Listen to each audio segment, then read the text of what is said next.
말씀은 사무엘상 1장 9절에서 18절 말씀입니다.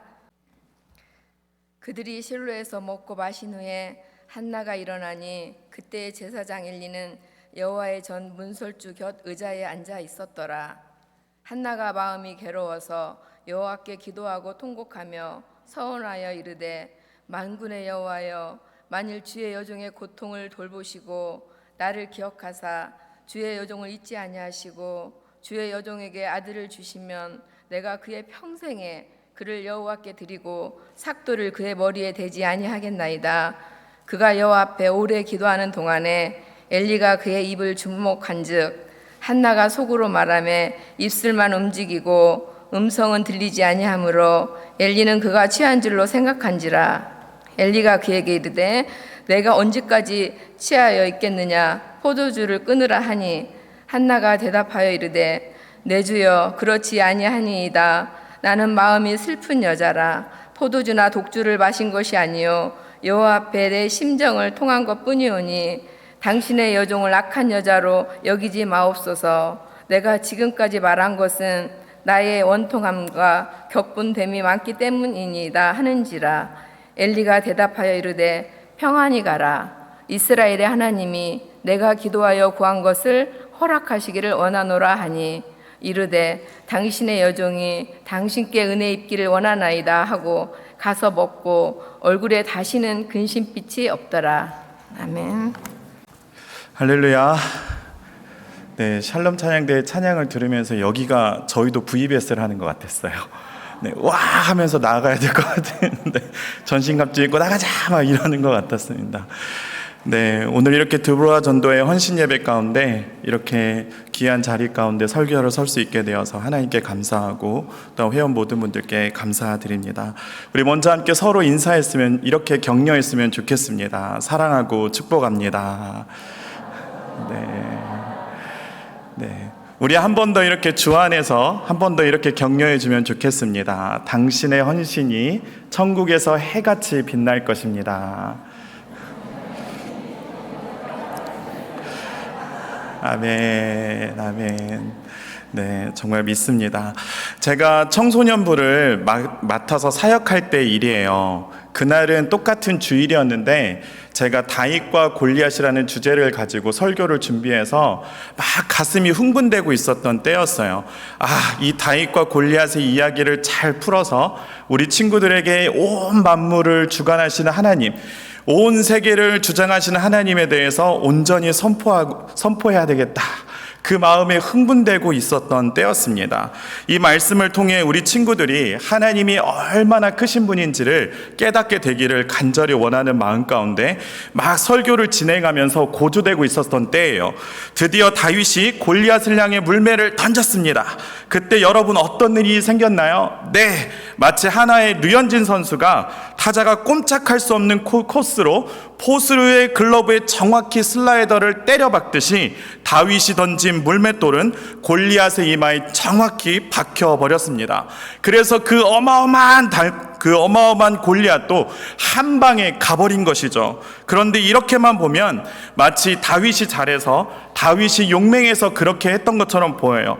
사실 그것도 맞아요. 그러나 우리가 더 깊이 생각해 보면 골리앗이 피할 수 없었던 더 큰 이유가 있었어요. 그것은 바로 다윗이 물매를 던졌을 때 하늘에 계신 하나님께서 골리앗을 향하여 이렇게 선포했기 때문입니다. 골리앗아, 정지! 이렇게 하면서 골리앗은 꼼짝달싹 할 수 없어서, 그래서 골리앗은 쓰러졌던 거예요. 바로 이 부분입니다. 저의 설교의 가장 클라이맥스가 이 부분이었어요. 그런데 제가 이렇게 선포해서 온 만물을 주관하시는 그 하나님의 위대함을 소개하려고 할 때, 그때 한 여자아이가 정확한 타이밍에 설교로 하는 저를 향해 저와 똑같이 소리치며 이렇게 말했습니다. 다시 현장으로 가보겠습니다. 자, 하늘에서 하나님이 골리앗을 향해 이렇게 선포하고 있었기 때문입니다. 골리앗아, 정지! 그랬더니 그 여자아이가 그러면 나는 재세! 골리앗은 넘어지지 않은 거죠. 네, 그래서 그날 제 설교는 정지와 재생이 돼버렸습니다. 모든 친구들과 교사 선생님들이 그날 설교는 다 정지와 재생만 기억하는 거예요. 네, 제가 이 예화로 설교를 시작한 이유는 사실 저녁에 많이 잠이 오지 않습니까? 조금이라도 웃겨드리고 싶은 마음이 있었는데 사실 더 큰 이유는 이 친구의 변화 때문이에요. 제가 이 친구를 만났을 때는 2008년이었어요. 그런데 2012년이 되고 나서는 이 친구를 만날 수 없었어요. 이 친구가 이사를 가버렸기 때문이죠. 그런데 최근에 약 9년 만에 이 미국에 있을 때 이 친구에게 전화가 왔어요. 팬데믹의 기간 가운데 이 친구에게 전화가 온 거예요. 삶의 여러 가지 어려운 시간을 보내고 있었기에 제게 전화를 한 것이죠. 그래서 너무 반가워서 이 친구와 한참을 이야기하고 있는데 이 친구를 통해 엄청난 간증을 듣게 된 거예요. 이렇게 설교 시간에 장난치던 이 친구가 지금은 서울의 모 교회에서 청년부 임원이 되어 주님을 위해 헌신하고 있고 찬양팀에 일렉기타 치는 사람이 없다는 이야기를 듣고 잘 치지는 못하지만 그래도 찬양팀에 들어가 배워가면서 일렉기타를 치고 있다는 거예요. 그래서 저는 그 친구에게 이렇게 말했습니다. 아무개야, 정말 목사님은 지금 너무 행복해. 너가 이렇게 주님을 위해 헌신하고 있다는 게 내게는 기도 응답이야. 그랬더니 그 친구도 이렇게 대답해 주는 거예요. 목사님, 사실 저도 제가 이렇게 변화될 줄 몰랐어요. 목사님이 저를 위해서 얼마나 기도해 주셨는지 이제는 알아요. 목사님 고마워요. 저는 이 말을 들었을 때 지난 10년 동안의 그 기간을 다 보상받은 느낌이었습니다. 그렇습니다. 사랑하는 성도 여러분, 이와 같이 기도는 역사하는 힘이 큽니다. 한 사람의 인생이 주님께로 돌아오게 되는 그 역사를 일으키는 것이 바로 기도에 있었다는 것이죠. 그래서 야고보 사도 또한 이렇게 선포하는 것입니다. 야고보서 5장 16절 말씀에 그러므로 너희 죄를 서로 고백하며 병이 낫기를 위하여 서로 기도하라. 왜요? 왜 기도하랍니까? 의인의 간구는 역사하는 힘이 큼이니라. 여기서 말하는 의인에 대해 더글라스 문은 그의 책에서 다음과 같이 설명합니다. 의로운 남자 또는 사람은 간단히 말해서 신자이며 예수를 통해 용서받고 그래서 하나님의 백성 일부가 된 의로운 사람이다. 바로 저와 성도님들을 일컫는 것이죠. 저와 성도님들이 기도하면 어떤 일이 일어납니까? 이것에 대해서 또한 그는 이렇게 설명을 붙입니다. 기도는 가장 천한 신자의 손에 있더라도 강력한 무기임을 야고보는 분명히 말하고 있다. 하나님께서는 저와 성도님들에게 이 세상에서 가장 강력한 무기인 기도라는 것을 주셨습니다. 그래서 기도의 핵심은 어디에 있는 것입니까? 기도의 핵심은 기도하는 것에 있는 것입니다. 지금 우리에게 필요한 것은 바로 그 기도를 다시 회복하는 것입니다. 이와 같은 관점에서 오늘 본문은 기도를 통해 한 여인의 무너진 삶이 어떻게 회복되었는지를 너무나 잘 보여주고 있습니다. 그 여인은 저희들이 너무나 잘 알고 있는 한나입니다. 사실 오늘 드보라 전도회 헌신 예배인데 왜 갑자기 한나 이야기가 나오냐고 제게 물어보신다면 그냥 감동이 그렇습니다. 네, 감동이 그렇습니다. 한나입니다. 네, 그러므로 저는 오늘 본문을 통해서 어떻게 하면 기도를 통해 우리의 삶이 회복될 수 있는지를 함께 나누고자 합니다. 어떻게 하면 기도의 삶이 또 기도로 우리의 삶 또한 회복될 수 있을까요? 그 첫 번째로 기도로 하나님과 소통할 때 우리는 영적 회복을 경험하기 때문입니다. 본문 10절은 이렇게 기록하죠. 한나가 마음이 괴로워서 여호와께 기도하고 통곡하며. 지금 기도를 드리는 한나의 상태가 어떻다고 해요? 괴로웠다고 해요. 그런데 어느 정도 괴로웠느냐? 자신의 상태를 마라라는 단어를 통해 표현합니다. 쓰다, 괴롭다. 이 단어는 사실 룻기서 1장 20절에서 나오미가 자신을 향해 표현했던 단어와 동일한 단어입니다. 룻기 1장 20절 말씀에 보면 나오미가 그들에게 이르되 나를 나오미라 부르지 말고 나를 마라라 부르라. 이는 전능자가 나를 심히 괴롭게 하셨음이니라. 인생의 쓰디쓴 고난의 잔을 지금 한나 또한 마시고 있었던 것이죠. 그렇다면 한나에게 도대체 어떤 괴로움이 있었을까요? 오늘 읽지는 않았지만 이 사무엘상 1장 1절부터 8절의 내용을 보면 두 가지의 괴로움이 나타나고 있습니다. 먼저 첫 번째는 불임의 문제였어요. 아이를 갖지 못하는 문제였어요. 사무엘상 1장 5절 말씀에 보면 그러나 여호와께서 그에게 한나를 말하는 거죠. 임신하지 못하게 하시니, 이것은 당시 문화적 배경으로 보면 엄청난 사건이었습니다. 아이를 가지지 못한다는 것은 당시 사회적 인식에 의하면 신에게 저주당한 자, 신에게 저주당한 자라는 인식을 가지고 있었습니다. 그러므로 지금 한나는 사회적 인식 속에서 굉장한 창피한 상태에 있었던 거예요. 얼마나 억울했겠어요. 자신에게 이런 일이 생길 줄 그 여인도 몰랐는데 세상에서 사람들이 너는 신에게 저주받은 자야 라고 그렇게 창피함을 주고 있었던 것이죠. 게다가 문제가 남편 쪽이 아닌 자신에게 있다는 것을 더더욱 깨달았을 때는 더 비참했을 거예요. 남편은 또 다른 아내 분인나에게서는 자녀를 얻었기 때문이죠. 개인적으로는 자신에게 문제가 있음을 알게 되어 괴로운데 더 나아가 사회적으로는 신에게 저주당한 자라는 비난 속에서 살아야만 했던 것이 그 한나라는 여인의 상황이었습니다. 두 번째 괴로움은 무엇입니까? 불난 집에 부채질하는 남편의 또 다른 아내 분인나였습니다. 그 이름과 같이 정말 분하지 않습니까? 분인나, 분하다. 네. 계속 사람들을 분하게 하는 거예요. 네. 얼마나 한나의 마음을 괴롭게 했는지 성경 저자는 분인나를 향해 원수라는 단어로 표현합니다. 사무엘상 1장 6절 말씀에 보면 여호와께서 그에게 임신하지 못하게 하심으로 그의 적수인 분인나가 그를 심히 격분하게 하여 괴롭게 하더라. 바로 적수라는 단어가 원수라는 단어입니다. 사사건건 매일 한나를 괴롭혔던 것이죠. 얼마나 괴롭혔으면 한나는 자신의 마음의 상태를 격분했다, 곧 마음에 천둥이 쳤다라고 이렇게 말하는 걸까요? 매일매일 한나의 마음에는 쉼없이 천둥이 쳤던 거예요. 단 하루도, 매 순간 어떤 순간도 평안을 경험하지 못하는 상태에 놓여 있었던 거예요. 분인나 때문에 단 하루도 편히 잠을 잘 수 없었던 것이죠. 소위 이것을 우리나라 문화로 표현하면 화병입니다.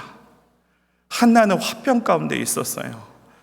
아무리 남편이 그에게 사랑을 준다고 해도, 아무리 남편이 그에게 재물을 준다고 해도 그 어떤 것도 그녀에게는 위로가 되지 않았던 것이죠. 사무엘상 1장 8절 말씀에 보면 그의 남편 엘가나가 그에게 이르되 한나여 어찌하여 울며 어찌하여 먹지 아니하며 어찌하여 그대의 마음이 슬프냐, 내가 그대에게 10아들보다 낫지 아니하냐 하니라. 그렇습니다. 한나처럼 우리도 그 누구에게도 위로를 받을 수 없는 상태에 놓여질 때가 있어요. 때로는 남편의 위로도, 때로는 아내의 위로도, 때로는 친한 친구의 위로도 그 누구도 나 자신에게 위로가 되지 않을 때가 있습니다. 그때 우리는 무엇을 결단해야 할까요? 사방이 막혔을 때 유일하게 뚫린 바로 하늘을 바라봐야 할 때인 것입니다. 바로 이것이 회복의 출발인 것이죠. 성경은 계속해서 우리에게 힌트를 주고 있었습니다. 다시 한번 보겠습니다. 사무엘상 1장 5절 말씀에 보면 여호와께서 그에게 임신을 못하게 하시니, 6절 말씀에 보면 여호와께서 그에게 임신하지 못하게 하심으로, 지금 문제의 출제자가 누구라고 말해주고 있어요? 하나님이라고 말하고 있어요. 하나님이 문제의 출제자예요. 그러면 답안지 또한 누가 갖고 계신다는 거예요? 하나님께서 갖고 계신다는 것이죠. 그렇기에 하나님은 한나의 사방을 막아 문제의 출제자 되시는 하나님께 나아오게 하신 것이죠. 이것은 다시 말해서 지금 한나를 하나님에게로 초청하는 하나님의 초청장이 온 것입니다. 사방이 막혔을 때 우리의 영적 시야가 열려야 합니다. 하나님의 초대장이 지금 저와 성도님들에게 왔다는 것을 우리는 영적 감각으로 알아야 한다는 것이죠. 하나님 앞에서 울 때, 하나님 앞에서 부르짖을 때, 우리는 그때 하늘을 향해 두 손을 들고 부르짖을 때, 그때 우리는 한나와 같이 하나님을 경험할 수 있게 된다는 것입니다. 사랑하는 성도 여러분, 우리는 힘들고 어려울 때면 마음을 털어놓고 싶은 사람들이 생각납니다. 그리고 사람에게 토로하면 마음이 편해질 거라고 생각하죠. 하지만 이것은 어디까지나 잠깐입니다. 또 그 사람 때문에 우리는 결국 실망하기 때문이죠. 이제 그만 그 실망을 멈출 때입니다. 사람에게 우리는 그만 실망할 때예요. 사람을 선택하지 마십시오. 하나님을 선택하시기를 주님의 이름으로 축복합니다. 사람은 결코 성도님들의 모든 아픔을 다 담아줄 수 없어요. 우리 성도님들의 그 괴로움을 다 담아줄 수 없어요. 어떤 누구도 우리 성도님들의 그 아픔과 상처를 다 담아줄 수 없습니다. 오직 하나님만이 저와 성도님들의 그 아픔과 고통과 괴로움과 그 상처를 담아줄 수 있는 분이십니다. 그래서 예수님께서 이 땅에 오신 거예요. 그래서 예수님께서 저와 성도님들을 위해 십자가를 지신 것입니다.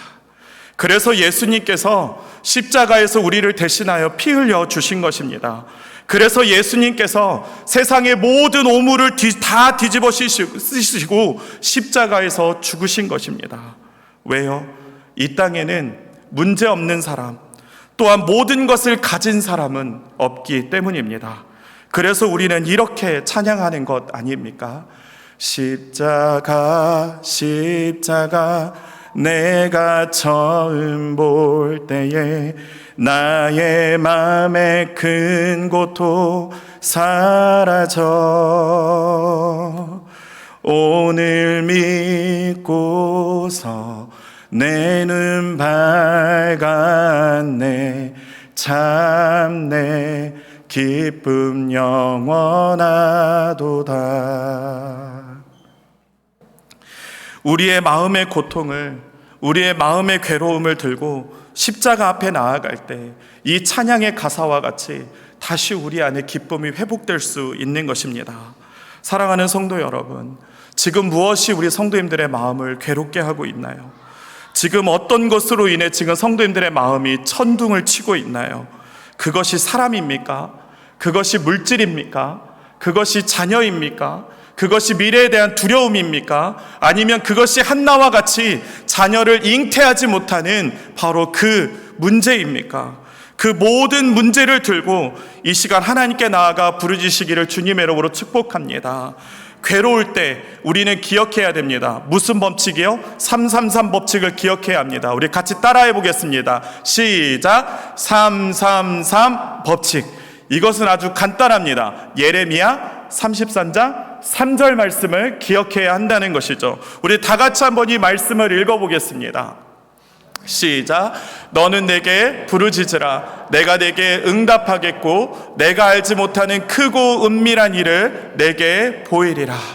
힘들고 괴로울 때 이 333 법칙을 기억해서 하나님 앞에 나아가 부르짖는 저와 성도님들 될 수 있기를 주님의 이름으로 축복합니다. 어떻게 하면 기도로 우리의 삶 또한 회복될 수 있을까요? 그 두 번째로, 기도로 우리의 심정을 토할 때 영적 회복이 일어난다는 것입니다. 본문 15절에서 한나는 이렇게 고백하죠. 한나가 대답하여 이르되 내 주여, 여기서는 엘리 제사장을 말합니다. 그렇지 아니하니이다. 나는 마음이 슬픈 여자라. 포도주나 독주를 마신 것이 아니요 여호와 앞에 내 심정을 통한 것뿐이오니. 여기서 쓰인 통하다라는 이 단어는 액체를 바닥에 쏟아내는 것처럼 쏟아내다라는 것을 쏟아내는 뜻을 갖고 있습니다. 그래서 하나님께 마치 물을 쏟아내듯이 바로 한나는 지금 자신의 마음을 쏟아내고 있고, 자신의 괴로움을 쏟아내고 있고, 마음의 아픔을 쏟아내고 있고, 마음의 상처를 쏟아내고 있고, 자신의 원통함을 쏟아내고 있었던 것입니다. 바로 하나님 앞에 자신의 아픔과 상처와 모든 것을 다 토로하고 있었던 것이죠. 이 토로한다라는 말은 뱉어낸다는 것입니다. 바로 뱉어낸다는 것은 상한 음식을 계속 담아두면 식중독에 걸리는 것과 같이 우리의 영혼도 상한 상태로 계속 두면 영적 식중독에 빠지기 때문에 그것을 빨리 뱉어내야 한다는 것입니다.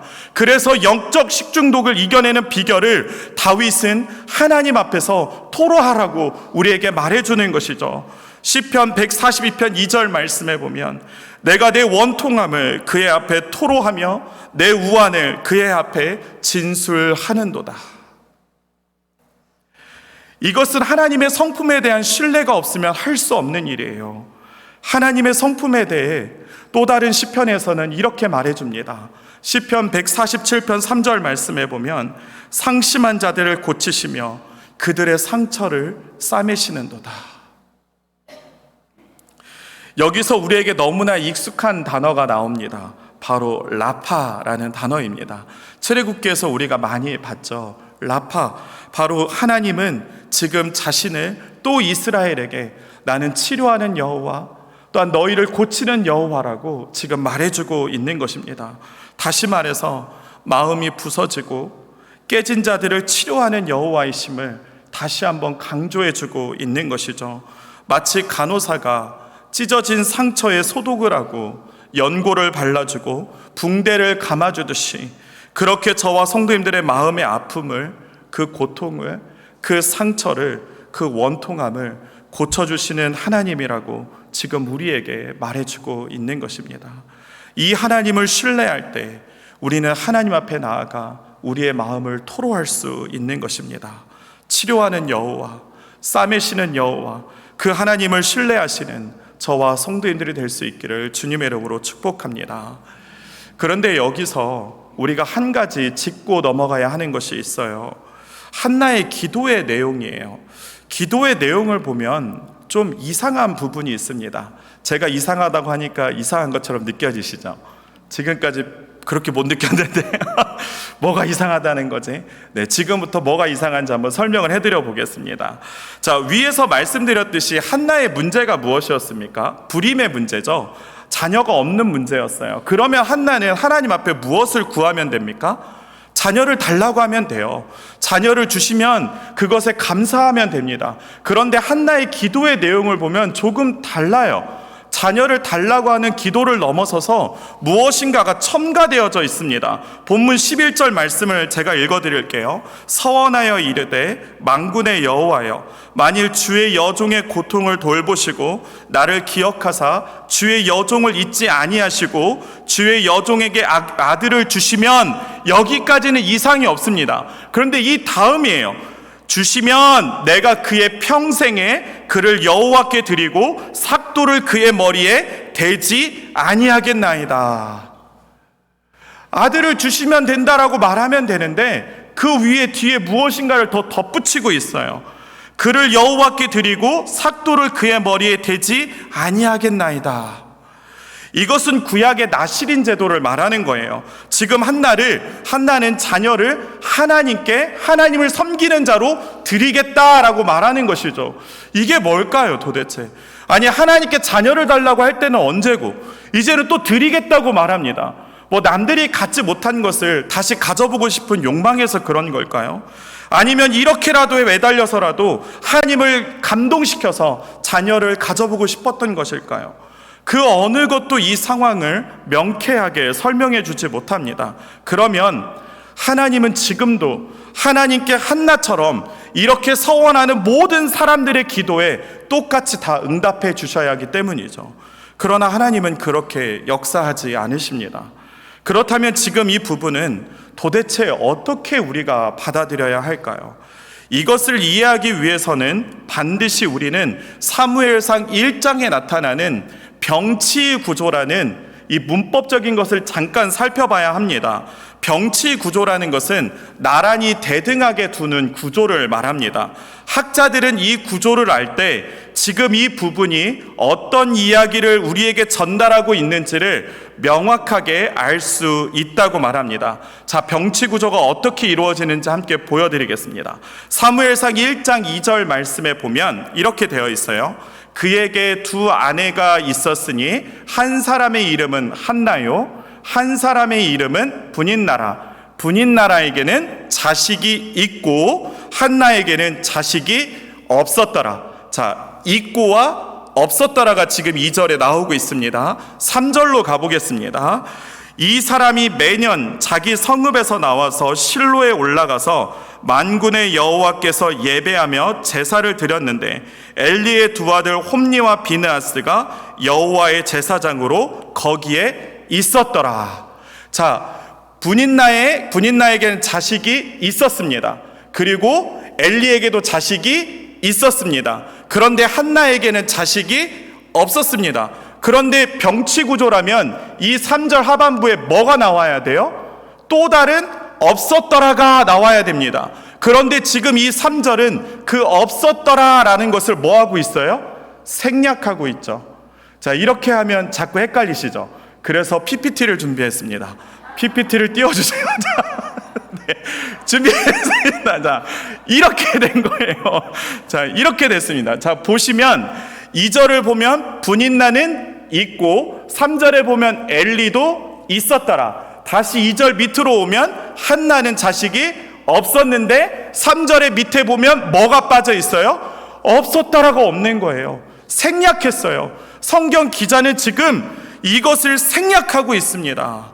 왜 성경 기자는 이 부분을 생략했을까요? 무엇이 생략된 것일까요?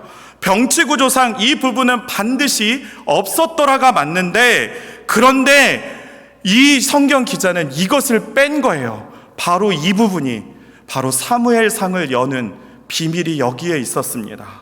자, 그 비밀을 지금부터 소개하겠습니다. 그것이 무엇입니까?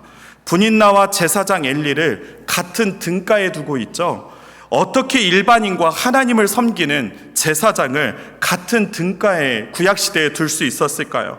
그것은 지금 성경 기자가 그 시대를 꼬집고 있는 거예요. 일반 백성들과 다를 바 없이 살아가는 바로 제사장들의 상태를 지금 폭로하고 있는 것입니다. 그렇다면 이 구조를 통해 하나님께서 지금 우리에게 말씀해주고 계신 것은 바로 백성들로부터 제사장들까지 모두가 하나님 앞에서 한나와 같이 영적 불임 상태에 빠져 있었다는 거예요. 지금 그것을 보여주고 있는 것입니다. 다시 말해서 생략된 바로 저 부분에 들어가야 하는 것은 바로 이것입니다. 다시 PPT를 보겠습니다. 바로 분인나는 있고 엘리도 있었는데 한나는 없었더라. 그러면서 그 생략된 부분은 바로 하나님의 독백이었어요. 내 앞에 신실한 제사장이 없었더라. 내 앞에 신실한 제사장이 없었더라. 한 여인의 불임은 한 여인의 고통이었지만 그 여인의 고통을 통해 그 시대가 가지고 있는 영적 불임의 상태를 보여주고 있었던 것이죠. 사무엘상은 사사기의 연장선상에서 시작되고 있었던 것입니다. 사사시대는 아직 끝난 것이 아니었어요. 그것을 한나는 깨닫게 된 거예요. 자신의 불임의 문제를 들고 하나님께 나아갔지만 그 불임의 문제를 통해 이 땅에 하나님 앞에서 단 한 명의 신실한 제사장이 없는 진정한 불임의 상태를 그녀는 깨닫게 된 것이죠. 한나만 심정을 쏟아낸 것이 아니라 하나님도 한나에게 그의 심정을 쏟아내었던 것입니다. 그래서 한나는 그 시대의 아픔을 끌어안고 하나님 앞에서 자녀를 나시는으로 드리겠다고 서원한 것입니다. 하나님은 오늘도 이렇게 기도하는 그 한 사람을 찾고 계십니다. 그 한 사람이 우리 두보라 전도의 회원분들이 될 수 있기를 주님의 이름으로 축복합니다. 한나의 심정과 하나님의 심정이 서로 만나 그 시대를 바꾸는 위대한 출발점이 되었던 것이죠. 한나는 자녀가 없는 불임의 상태였기에 자녀를 간절히 원했습니다. 그러나 한나가 하나님과 마음이 통했을 때 한나는 그 자녀를 하나님께 다시 드리게 된 것입니다. 이 말은 다시 말해서 한나에게는 더 이상 자녀가 문제가 되지 않게 되었던 것이죠. 자녀보다 더 크신 하나님을 이제 한나는 소유하게 되었기 때문입니다. 사랑하는 성도 여러분, 기도는 바로 이것입니다. 기도는 문제보다 더 크신 하나님을 소유하는 시간입니다. 기도는 일방통행이 아니에요. 기도는 상호작용입니다. 하나님과 마음이 진하게 통하는 시간이 바로 기도의 시간인 것이죠.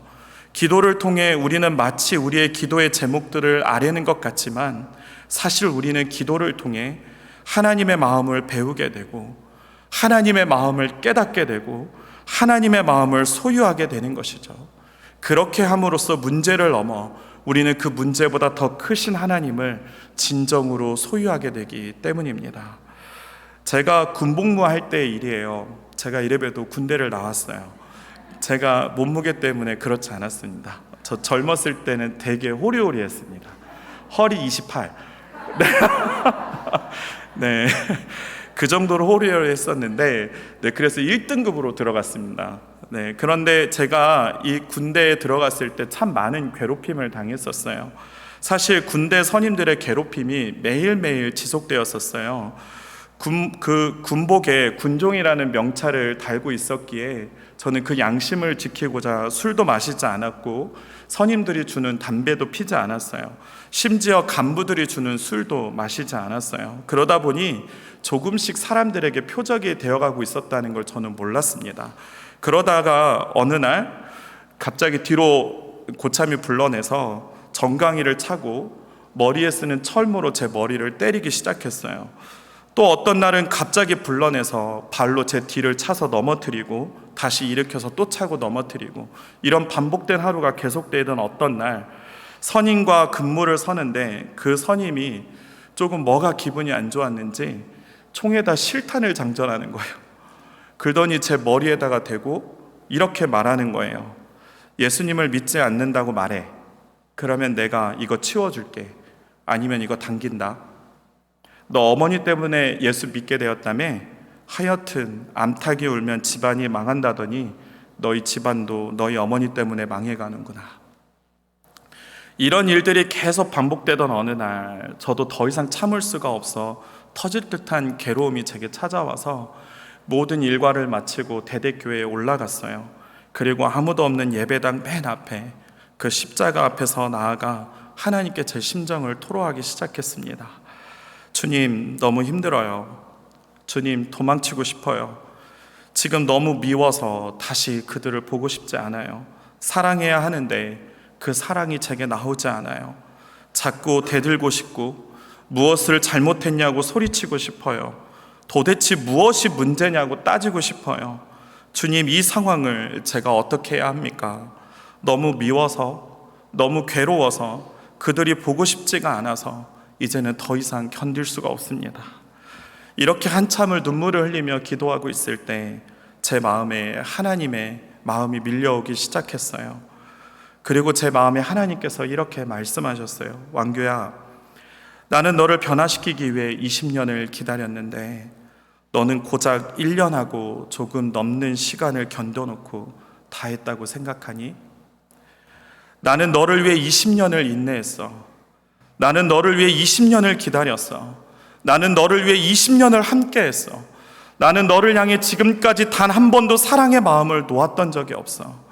내가 나의 마음을 몰라주고 내가 나를 떠나 세상을 사랑할 때 그때도 너를 향한 나의 사랑은 변하지 않았었어.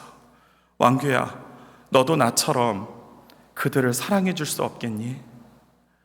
저는 이 하나님의 물음 앞에서 눈물을 흘리며 회개하기 시작했습니다. 예수님의 마음을 잃었던 제 자신을 돌이키며 회개하기 시작했어요.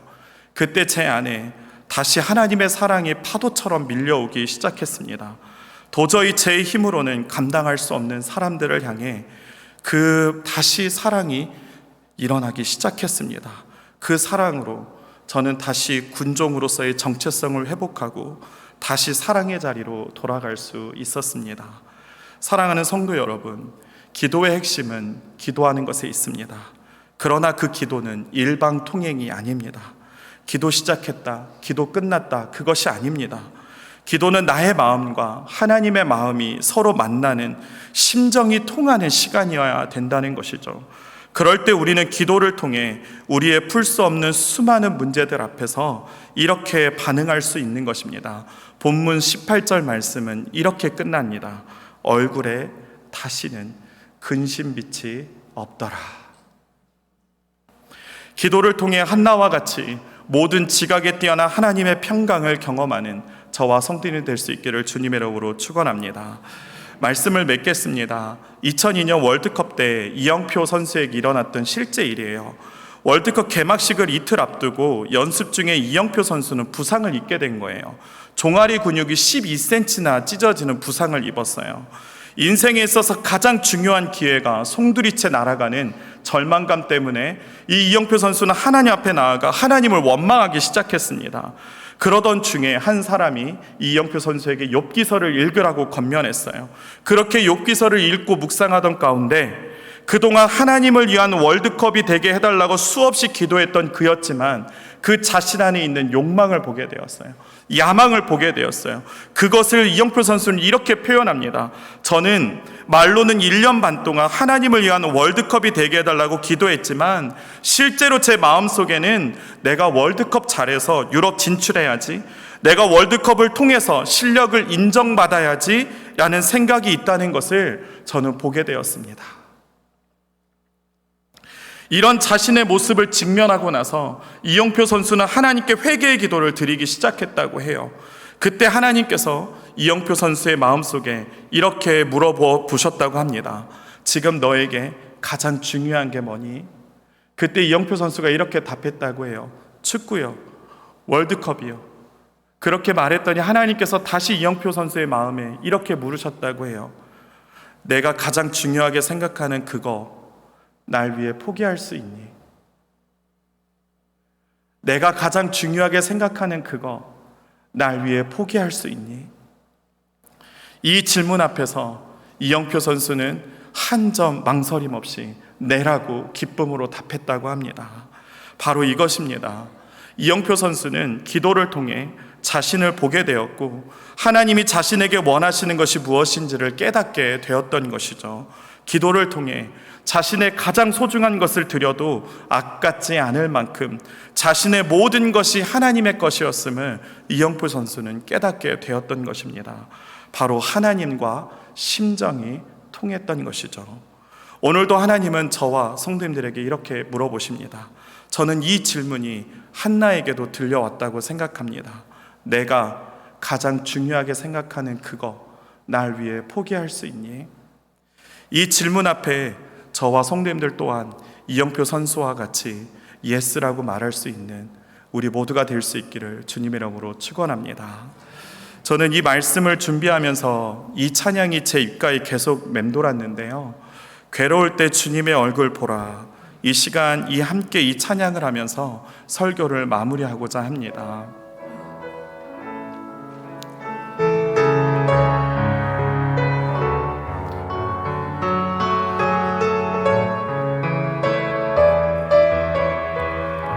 괴로울 때 주님의 얼굴 보라. 평화의 주님 바라보아라. 세상에서 시달린 친구들아, 위로의 주님 바라보아라. 눈을 들어 주를 보라. 내 모든 염려 주께 맡겨라. 슬플 때에 주님의 얼굴 보라. 사랑의 주님 안시. 우리 한 번 더 1절을 찬양합니다. 괴로울 때 주님의 얼굴 보라. 평화의 주님 바라보아라. 세상에서 시달린 친구들아, 위로의 주님 바라보아라. 눈을 들어 주를 보라. 내 모든 염려 주께 맡겨라. 슬플 때에 주님의 사랑의 주님 안식 주 눈을 들어 주를 보라 눈을 들어 주를 보라 내 모든 염려 주께 맡겨라 슬플 때에 주님의 얼굴 보라 사랑의 주님 안식 주리라. 기도하겠습니다. 우리의 기도를 들으시고 응답하시는 하나님, 오늘도 이렇게 한자리에 모여 다시 하나님 앞에서 우리의 영적 회복을 위해 예배하며 찬양하며 기도함으로 나아가게 하시니 감사를 드립니다. 특별히 드보라 전도의 헌신 예배를 통해 영광을 받아주시니 감사를 드립니다. 우리의 기도가 하나님과 심정이 통하는 기도가 되게 하여 주시며 사람을 의지하지 않고 우리의 심령을 치유하시고 고치시는 여호와 라파 하나님께 나아가 우리의 아픔을, 상처를, 괴로움을, 원통함을 토로함으로 치료를 경험하며 한나와 같이 시대를 변화시키는 축복의 통로들이 되는 역사가 일어나게 하여 주시옵소서. 그런 우리 교회가 될 수 있도록 사용하여 주시옵소서. 오늘 이제 VBS가 마쳐집니다. 오늘까지 수고한 모든 분들의 그 수고에 하나님께서 새 힘을 주셔서 피곤치 않게 하여 주시고 우리 자녀들이 이번 VBS를 통해 기념비적인 하나님의 은혜를 경험한 귀한 시간이 되게 하여 주시옵소서. 이 모든 말씀 우리 부르짖음에 귀를 기울이시는 우리 주 예수 그리스도의 이름으로 기도합니다. 아멘.